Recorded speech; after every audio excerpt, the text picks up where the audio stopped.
అంత ఉత్సాహంగా ముందుకెళ్ళినటువంటి సిచ్యువేషన్స్ ఏమైనా కనిపించాయా? ఉన్నాయి అనుకోవచ్చా? మేడం వాయిస్ క్లియర్ ఉందా మేడం? క్లియర్ గా ఉంది సార్, చెప్పండి. యా, ముందుగా మీకు ప్యానెల్లో ఉన్న పెద్దలకు వ్యూవర్స్ కు నమస్కారం. అయితే అందరు అనుకున్నట్టుగా కేవలం ఢిల్లీలో పోటీ ఆమ్ ఆద్మీ పార్టీ భారతీయ జనతా పార్టీ మధ్యన ఉందనేది వాస్తవం కాదు.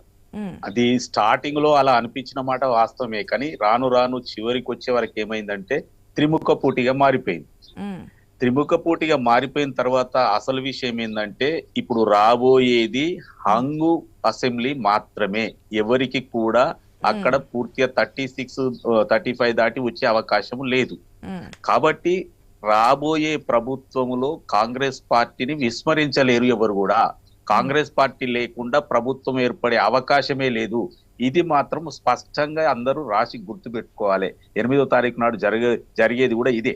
ఎందుకు ఈ మాట చెప్తున్నంటే, కేజ్రీవాల్ గారు తీసుకున్నటువంటి ప్రచార వ్యూహాలు గాని, వారు లిక్కర్ స్కామ్ లో జైలుకు పోవడం గాని, వారి కీలకమైన నేతలు అరెస్టు కావడం గాని, ఇది ప్రజలలోకి దూసుకుపోయిన మాట వాస్తవం.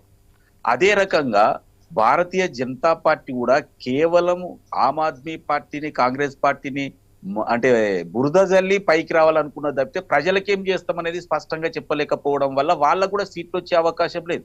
ఆ 93లో ఎప్పుడు ఒకసారి గెలిచింది, ఇప్పుడు వచ్చే అవకాశం అయితే లేదు. కాబట్టి కాంగ్రెస్ పార్టీ పోయిన ఎంపీ ఎన్నికలలో కూడా 18% పైచిలకు ఓట్లను సంపాదించుకుంది. అది కాస్త 28-29కి వస్తే 2013 దాటిన ఫలితాలు వస్తాయని మేము భావిస్తా ఉన్నాం. ఎందుకంటే ప్రజలలో ఉన్నటువంటి ట్రెండ్ చూస్తే ఖచ్చితంగా డబుల్ డిజిట్ సీట్లు మేము గెలవబోతా ఉన్నాం. కాబట్టి త్రిశంకు స్వర్గం అనేది వాస్తవం. అది ఎందుకంటే Aam Aadmi party single handed గా రావడం అనేది పెద్ద పొరపాటు, అపోహ మాత్రమే. భారతీయ జనతా పార్టీ కూడా రావడం అనేది కూడా అపోహ మాత్రమే. ఖచ్చితంగా ఎవరు కూడా 35 సీట్లు దాటే అవకాశం లేదు. మేము డబుల్ డిజిట్లలో ఉంటాం కాబట్టి మమ్మల్ని విస్మరించి ప్రభుత్వం వచ్చే అవకాశం. కింగ్ మేకర్ కాదు, కింగ్ కూడా అవుతాం. ఎందుకంటే వాస్తవాలు ఇవే. ఎందుకంటే వారు ఇప్పుడు ఆమ్ ఆద్మీ పార్టీకి అరవింద్ కేజ్రీవాల్ అతి విశ్వాసంతో తీసుకున్న నిర్ణయానికి ఇప్పుడు వాళ్ళు అనుభవిస్తూ ఉన్నారు. ఇప్పుడు మాతో ఇండియా కూటమిలో ఉన్నప్పుడు ఏమో ఇంకోటి కూడా వినిపిస్తుంది, ఇండియా కూటమిలో నుంచి అంటే ఈ ఎన్నికల వరకు బయటకు వచ్చారు కాబట్టి ఒకవేళ మీ కాంగ్రెస్ పార్టీ కూడా ప్రచారం ఉవ్వెత్తున చేస్తే గనక మళ్ళీ కేంద్రంలో ఏదైనా కూటమికి ఏదైనా దెబ్బ కొట్టే అవకాశాలు ఉన్నాయి కాబట్టి కొంచెం సైలెంట్ గా ఉంది కాంగ్రెస్ అని. మేడం అట్లానే ఏం లేదు. ఇప్పుడు వీళ్ళు ఎట్లా ఉన్నారు, కొంతమంది పార్ట్నర్స్ అంటే ఎప్పుడైతే వాళ్ళ నెత్తి మీద పిడుగు పడుతుందో కాంగ్రెస్ గుర్తుకొస్తుంది. మమ్మల్ని కాపాడగలిగేది కాంగ్రెసే, మాకు మద్దతు ఇస్తుంది అన్న ఉద్దేశంతో వస్తున్నారు. మళ్ళీ వాళ్ళకి ఏదన్నా కొంచెం బెనిఫిట్ అనిపించినప్పుడు కొంచెం డిస్టెన్స్ మెయింటైన్ చేస్తున్నారు. కానీ కాంగ్రెస్ పార్టీ అట్లా చూడట్లేదు. వీళ్ళు ఎవరినైనా మేము కలుపుకోవడానికి సిద్ధంగా ఉన్నాం, వాళ్ళతోటి కలిసి పనిచేయడానికి సిద్ధంగా ఉన్నాం, అందరూ కామన్ ఎజెండా పెట్టుకోవడానికి సిద్ధంగా ఉన్నాం. కానీ అరవింద్ కేజ్రీవాల్ తీసుకున్నటువంటి నిర్ణయం వారికే దెబ్బ కొడతా ఉంది. ఇప్పుడు ఈ రోజు మేము డబుల్ డిజిట్ రావడం, రేపు మా మద్దతు అవసరం పడడం, భారతీయ జనతా పార్టీ ఎక్కడనో 20 లోపల ఉండడం, ఇవన్నీ జరగబోయే విషయాలు. ఎందుకంటే ఈస్ట్ ఢిల్లీలో తప్ప భారతీయ జనతా పార్టీ ఢిల్లీ ఎలక్షన్స్ లో మీ పార్టీ డబుల్ డిజిట్ తో రానివ్వండి, లేదంటే మ్యాజిక్ ఫిగర్ కి మీ యొక్క సంఖ్యాబలం వారికి అవసరమైంది అనుకోండి, ఎవరికి ఇస్తారు? బీజేపీ అంటే మిమ్మల్ని వద్దనుకొని చెప్పి సింగిల్ గా పోటీ చేస్తున్నటువంటి ఆప్కా, లేదంటే మీ బద్ద శత్రువుగా ఉన్నటువంటి బీజేపీకా?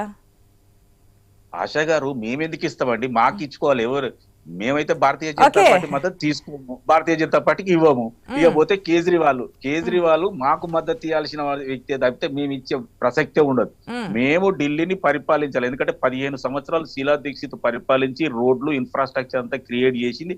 దాని మీదనే ఆమ్ ఆద్మీ పార్టీ నడుస్తా ఉంది తప్పితే వీళ్ళు చేసింది ఏముందండి? వీళ్ళు ఎంతసేపు వీళ్ళు కొట్లాడుకోవడం, భారతీయ జనతా పార్టీ తోటి కయ్యం పెట్టుకుని వీళ్ళంతా టైం వేస్ట్ చేసుకున్నారు, లిక్కర్ స్కామ్ లో జైల్లో ఉన్నారు తప్పితే కాంగ్రెస్ చేసినటువంటి అభివృద్ధి జనాల దగ్గర ఉన్నది కదా.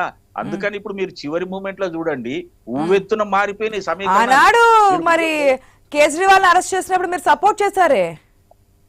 ఎస్, నేను ఏమంటున్నా, బయట శిక్ష పడే వరకు ఆయనను మనం ఎంత చూడాలనో చట్టబద్ధంగా అంతే చూడాలి. ఇప్పుడు మనం ఏం శిక్ష వేసే వాళ్ళం కాదు, శిక్ష తగ్గించే వాళ్ళం కాదు. కాంగ్రెస్ ఈనాడు జైల్లో ఉన్నారు, ఇవే ఉన్నాయి ఆమ్ ఆద్మీ పార్టీకి కేజ్రీవాల్ కి అంటే మరి అన్నాడు మీరు సపోర్ట్ చేశారుగా?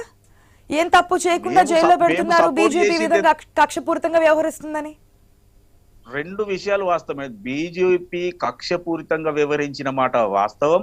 కాంగ్రెస్ పార్టీ చట్టబద్ధంగా చర్యలు తీసుకోవాలి, అందుకు ఆ కోణంలో మేము సపోర్ట్ చేసిన మాట కూడా వాస్తవమే.